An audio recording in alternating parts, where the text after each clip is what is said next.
Hello everyone, welcome to the Pattern Social Bite-Size Learning. In this lesson I'm going to take you through how to create dynamic fashion pattern mock-ups using Adobe Photoshop.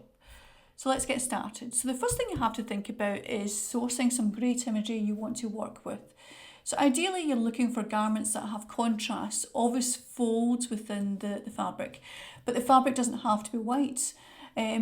Because we can actually change the colour once we get into Photoshop. But you don't want any sort of garments that has a pattern on it because you're using a layer mode that's basically a transparency mode. So you're overlapping them there. So if you've got a pattern, the pattern's going to show through.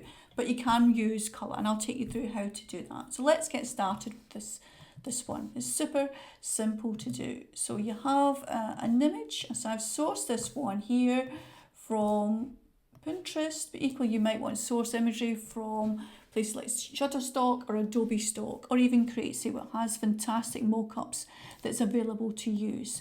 So this one here I selected because I had a lot of strong contrast between the yellow and the blue of the jacket. So ideally we want to select the blue jacket. We want the pattern to fill in here. And just to show you the end result before we get to it, you've got your demo. So this is what we're aiming to get. We're wanting the pattern, to see the pattern within the jacket so it looks as if it's actually been sort of placed in there. So let's get started with this one. So I have the jacket. So we're going to use some of the selection tools to actually select the jacket. So we're going to go through all the different selections tools, and again which one you choose might depend on your own preference or which one works best for the garment you've chosen. So I'll take you through the three different methods. You've got the object selection tool. Now as I'm clicking over the image you can see it's hovering and changing bits to pink. So I've hovered over the jacket and you can see it's selected almost all of the jacket. And as I hover over the little bit it hasn't quite selected, I can click on it there. So that's made a pretty good selection. So that's a super quick way to do it. At this point, you can then save the selection. Let's go to select and save selection. This is a really good tip if you haven't used this before, because sometimes you will use the same image for draping time again, and depending how long it takes you to select it, it's good to have it saved so you don't have to go through the process again. And you can give it a name. So that's blue jacket and say OK. Now at this point it's actually ready to put in a print should you want to, but be aware you have the blue ground of the jacket. So the blue ground will actually come through. Sometimes you might want that, but equally I'll show you how to remove the blue ground. But just to show you what happens if you already have that there, let's go to, so I've got a fabric or design that I've already prepared that I'm going to bring in. So this shall be on a separate file. I'll go to select all, edit, copy. So it's copying that design. And this time I want to paste it into the jacket. So edit. Now we're going down to paste special and it's pasting into. So you can see what's happening there. The pattern has went into the selection or the bit of the jacket where it's being selected. It still looks a little bit stuck on. What we have to do at this point is change the layer mode. So what you'll see, how the colour changes. What you've also got options to at this stage, you can move it around. I'm using the move tool that allows you to reposition the pattern. You might also want to change the scale of it, to edit down to transform and scale. So I'm just moving that across so you can see I can scale the pattern down and move it around. You could rotate it or whatever. So, and press return when you're happy. So going back to the layers, so we can see how the pattern actually comes in when we change the layer mode. So we go down to multiply. So we've clicked on the multiply. So now you're getting a realistic sort of superimposed pattern within there. But what's happened, it's taken on the blue coloured ground. And you probably don't want that. You want to see the original colour of the prints in normal mode there. So how do we do that? Let's go back on, and I'll just take a duplicate of the original layer. So we have that, should we need it later on. And sometimes I do that at the start, but it doesn't really matter. Let's go to the select again and load the selection. And this is why it's really super important to keep a copy of the selection. I've got blue jackets. So I've saved that a few times. So the jacket's been highlighted again. What we want to do now is get rid of the colour. So image adjustments down to desaturate. So you can see what's happened. It's changed it to this dark grey. Equally, when I put on the print, so the grey is still impacting the colour. So we need to change the tones of the colour. We want it closer to white. So we'll go to image adjustments, exposure. So the exposure, you've got it at the default. So let's just see if I increase the exposure, and I'll do the settings, it's already there. Let's go to +1. So you can see it's lighting up, but that's still not quite enough. Let's see what happens when I go +2. So we're increasing the exposure, so that's becoming whiter. But I also want to increase, we're not doing anything with the offset, we're just using exposure and the gamma correction. The exposure makes it, if you drag it to the plus sign, it makes it whiter. If you go the other way, it makes it darker. But obviously we want the whites to come through. And it might look a little bit more extreme. And I'm also going to increase the gamma correction a little bit. And again, it's making it darker. So it's making the folds a little bit more obvious. And again, the more obvious the folds, the better the draping. And say OK.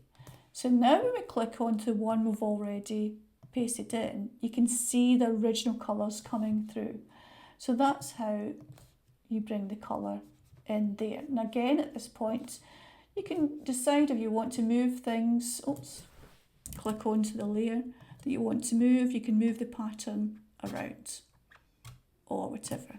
So again, at this stage, you might want to think about what else you can do. Yes, you could leave it like that, but you might want to add other things to the background. One that I've showed you. Oops, wrong one. Let's get the one here. So this one here, I've added some of the pattern to the background as well. And I've offset it a little bit. So again, it's doing something a little bit more exciting. So going back to this one here. So what we want to do is then select the background. So again, you've got the quick selection one, but you've also got other ones. Let's go to, we did the object selection before. Let's do the quick selection tool. So you can see there, select that tiny bit there. So I could actually make that brush a little bit bigger. And I'm holding down and it can start to grow the selection. So if I growing, it's expanding the selection. I'm holding down the shift key and it's growing that selection there. It's missed a little bit the finger. What I could do at this point is then there, that's better. So again, same as before, I could go to save selections. So, I've just noticed it's missed the eye there. Let's cancel out of this. And just by pressing down the minus, it's starting to select that. You can go in with a smaller size brush and be a little bit more precise with it, but that's a pretty good selection. Let's go to save the selection and give it a name.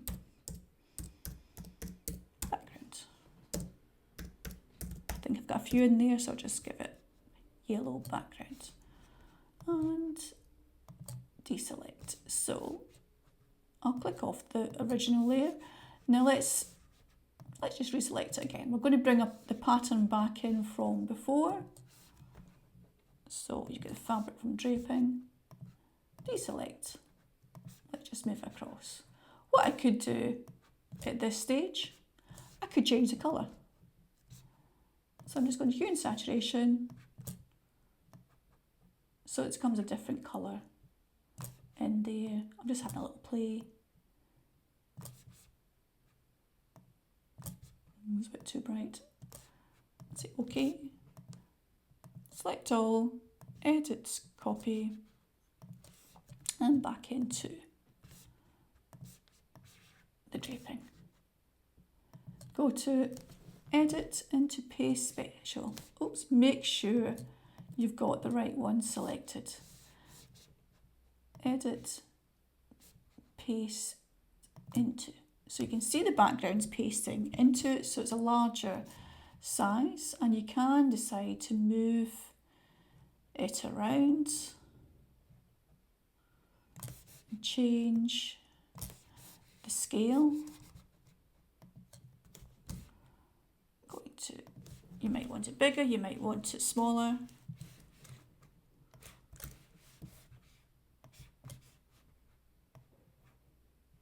So sometimes a bigger, more dynamic impact, pressing the return there. But again, it's actually making it look a little bit too contrasting. I could reduce the opacity at this stage so the model still is taking dominance over